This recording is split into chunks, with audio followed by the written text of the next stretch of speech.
Let's talk about, well, what on earth is going on when it comes to vaccinations.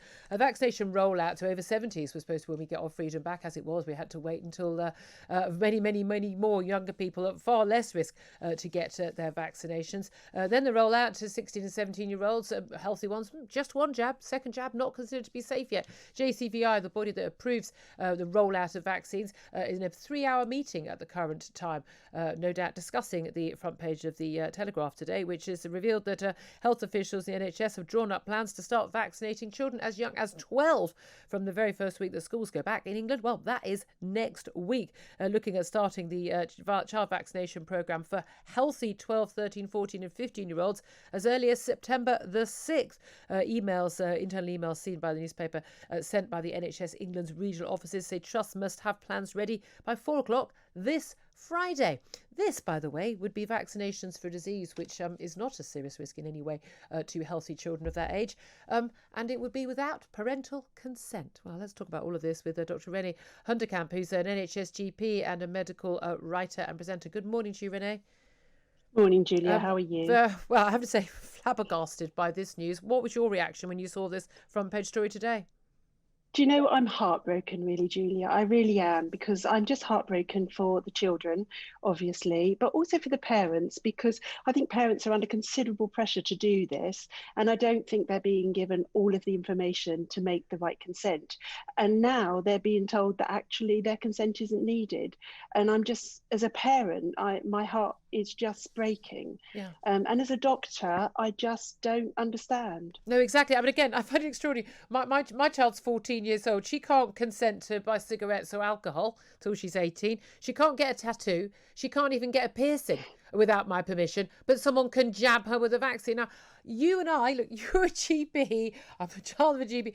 I mean, we've been following all this very, very closely. I am very pro-vax. My daughter was MMR'd, absolutely no issue with any of that, and all the other childhood immunisations that genuinely save children's lives around the world and have been a magnificent achievement of scientists and medics. And the COVID vaccine, I've been double jabbed as a 53-year-old, would very much encourage people, certainly anyone highly at risk, certainly over 50s, are getting the jab. There have been big question marks even about under 30s need for the jab, given how little risk the healthy under 30s are from COVID statistically, and we've seen this across the board. Certainly under 18s at unbelievably low statistical risk of getting very seriously ill, let alone dying of COVID. What justification could there possibly be for rolling out the jab to children as young as 12 when we know that there is a risk from all vaccines? And this vaccine, we know, has, although they're very small, a noticeably higher small risk of adverse effects and even death than many other vaccines that have been trialled for longer.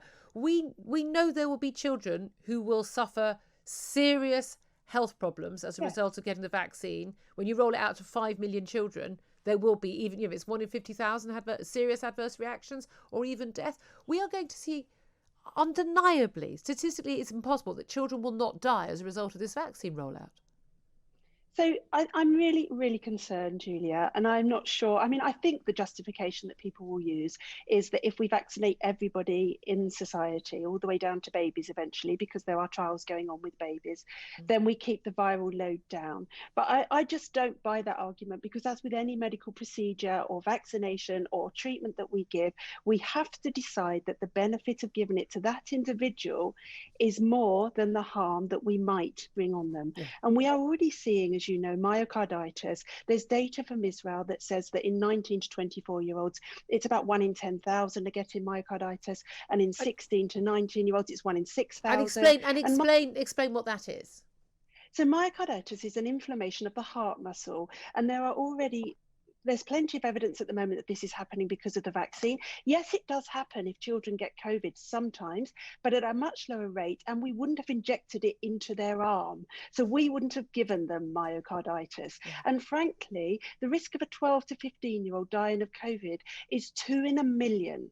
So frankly, if it were my 12 to 15-year-old, I would rather they take that chance than a chance of 1 in 6,000 of getting inflammation of the heart, because we have no idea of knowing what long-term damage to heart tissue there will be. There's a 29-year-old professional footballer in Italy this week who has got myocarditis from the vaccine, who has been told he cannot play football for at least 6 months, and then they will see. why are we going to do this to our But children the when argument they was the don't argument need has it? always been that, well, we need to get herd immunity, and we haven't got enough of a take up of the vaccine in adults, which is ridiculous because it's an absurdly high take up of the vaccine in adults. But there was this idea: not only does the vaccine protect you, that it does promote some level of herd immunity, and so therefore, so me as a healthy 53-year-old who's already had COVID, me having the vaccine will limit my chances of getting the Delta variant and possibly protect me from accidentally infecting people in their 70s who are at higher risk of dying. Now, as an adult, I can understand that argument. I still think people have absolutely got the right to have no punishment or no judgment for choosing not to do that. But I understand the concept of us having a duty to our fellow citizens and adults.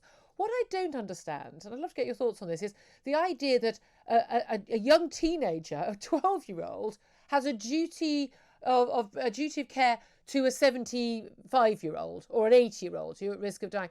Since when does a moral, decent society ask children to take a risk to their health to help an 80-year-old live an extra year longer? That seems to me to be morally, obscene. Well, I think you're absolutely right. And I've said this from the start, that our children are not here to protect us. We are here to protect our children. And that is absolutely what we should be doing. And by deciding that we're going to vaccinate these children to protect the adult population, we are not protecting them. We are actually using them as sacrificial shields. And that is how I feel about it. Like you, Julia, I've had COVID, I've had the vaccine. My 3-year-old has had every single vaccine offered to her, plus one that I paid for, because why should she get chickenpox if she doesn't have to? Yeah. But she would not be having this vaccine if she were 12, and she wouldn't. I would take her out of school because I want to see the long-term data. She had COVID when I had COVID. She was literally with a fever for an hour. Children do not get very sick of COVID, not healthy children. Now, when we talk about vulnerable children, who of course we have to protect, they can have the vaccine because it's a completely different equation. We have to just weigh up what their risk and benefit is. And for them, if the benefit is having the vaccine, then let them have it, Renee, as they should. Absolutely. I couldn't agree with you more. And again, the idea that this can happen without even parents consenting, I find absolutely extraordinary.